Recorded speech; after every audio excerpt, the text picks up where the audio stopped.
안녕하세요. 오늘의 헤드라인, 오늘의 화두, 생각을 생각하는 김관상TV의 김관상입니다. 오늘은 2024년 4월 30일, 4월 마지막 날입니다. 화요일입니다. 먼저 헤드라인 뉴스 정리해 드립니다. 오늘 전국적으로 곳에 따라 비가 조금씩 내려서 더위 한풀 꺾이고 전라남도와 경상도, 소나기도 예상이 됩니다. 윤석열 대통령과 이재명 더불어민주당 대표, 또 배석자도 있었죠. 어제 오후 2시부터 대통령실 용산에서 만났습니다. 의료개혁 같은 한두 가지 민생 문제에 대해서는 의견이 접근됐습니다. 그러나 이태원 특별법 같은 또 많은 현안에 대해서는 서로 의견 차이가 컸습니다. 앞으로도 계속 만날 예정이고 국회에서 만날 가능성이 있다네요. 다음에는 두 명만 이제 만날 가능성도 있다고 합니다. 국민의힘은 반응이 긍정적이고 더불어민주당은 전체적으로 부정적인 반응이었습니다. 2시간 15분 동안 진행됐고 이재명 대표는 15분 동안 미리 준비한 전달 내용을 정리해서 읽었습니다. 윤석열 대통령은 15분 동안 경청했습니다. 국무총리 인선 관련은 논의가 없었고 합의문도 없었습니다. 서울대병원을 포함해서 몇 군데 오늘 예고대로 하루 휴진하고 있습니다. 서울대병원은 의사들이 오전 9시에 나와서 긴급 심포지엄 개최하고 있습니다. 세브란스 병원, 또 경상대 병원 오늘 휴진하고 있고 의료 공백은 불가피한 것 같습니다. 의과대학이 있는 전국 대학교 오늘 의대 증원 인원을 확정해서 교육부에 보고할 예정입니다. 마지막 날입니다.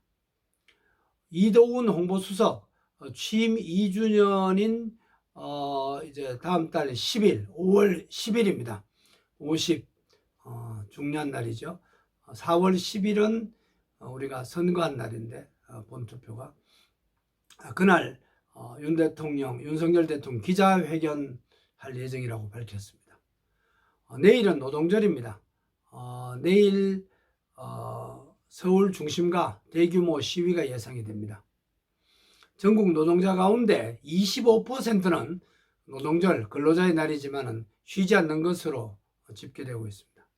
삼성전자 1분기 영업이익 6조 6천억 원, 반도체 영업이익만 1조 9천억 이렇게 최종 집계됐습니다.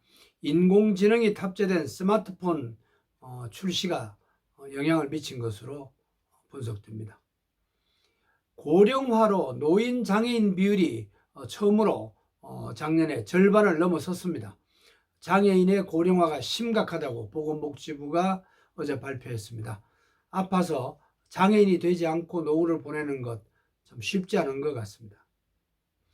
법무부는 찾아가는 외국인 프로그램을 확대할 방침입니다. 필리핀 노동자들에게 한국어를 가르치고 있는 저에게는 이 정부의 방침이 제대로 현장 깊숙이 효과를 거두면 좋겠다는 그런 마음이 듭니다. 인도네시아 올림픽 가는 축구 어제 우즈베키스탄과 싸웠는데 0대2로 졌습니다. 그러나 아직 마지막 경기 남아 있습니다. 올해 파리 올림픽 우리나라는 150여 명 참가할 것으로 보입니다. 역대 최소 규모입니다. 또 성적도 20위권 이하로 추락될 가능성도 있다네요. 일본은 축구를 포함해서 400여 명 출전할 것으로 예상됩니다. 정말 제도적인 뒷받침 본격적으로 검토해야 될 시점이라고 생각합니다. 한강에서 열리는 멍때리기에 이어서 잠퍼자기 대회 오늘 잠수교 등에서 열립니다. 연말까지 계절에 맞는 120가지 다양한 이색 대회가 열리게 됩니다. 목표 인원은 300만 명이라네요. 1200억 경제 효과가 기대된다고 서울시는 밝혔습니다. 우리나라를 포함해서 지구촌에서 오늘 어떤 일이 일어나는지 알아보고 오늘의 화두를 찾아보는 시간입니다.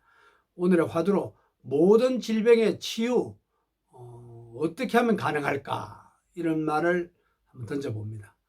오늘 어떤 일이 일어났죠? 오늘은 4월 마지막 날입니다. 한수산 소설가죠. 그분이 쓴 4월의 끝이라는 문학작품 일부를 소개해드립니다. 문득 새 옷을 갈아입고 싶게 만드는 4월의 오후가 화사하게 가로수 위에서 반짝거리고 있었다. 4월 마지막 날의 바람이 우리를 감싸고 새로 피어난 나뭇잎을 흔들며 지나갔다. 이런 내용입니다. 2011년 오늘 유네스코는 오늘을 세계 재즈의 날로 지정했습니다. 흑인들이 만든 음악 재즈는 여러 가지 압박, 사회적인 압박, 또 가정적인 압박, 이런 압박에 저항하는 그런 열정적인 노래죠. 인류의 문화유산이 되어 있습니다. 1887년 오늘 조선 고종 24년 미국 선교사 아펜젤러, 우리나라 최초의 감리교회인 정동제일교회, 옛날 대법원 옆에 있죠. 유관순 열사도 다녔고 이승만 대통령도 다녔던 교회입니다. 그 교회를 설립했습니다. 물론 하나님이 하셨지만 아펜셀러를 통해서 하신 거죠. 1975년 오늘 인혁당 사건을 세계에 알린 시노트 신부 강제 추방된 날입니다. 1976년 오늘 내무부는 매월 마지막 날을 반상회로 지정했습니다. 그때 1989년 오늘 조선 마지막 황태자 영친왕비 이방제 여사 세상을 떠났습니다. 1994년 오늘 북한 사회안전부 출신 여만철 씨죠. 가족 5명이 북한을 탈출해서 귀순한 날입니다. 2013년 오늘 국회는 정년을 60살, 60세로 연장하는 법안을 의결했습니다. 오늘 외국에서도 소중한 역사적 일이 적지 않았습니다.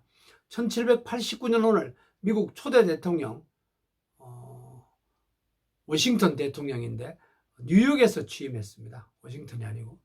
1883년 오늘 인상파 프랑스 화가 마네가 세상을 떠났고, 1945년 오늘 유태인 학살 주범 히틀러 애인 브람과 함께 집무실에서 56살 일기로 극단적 선택, 자살했습니다. 히틀러는 이런 말을 남겼습니다.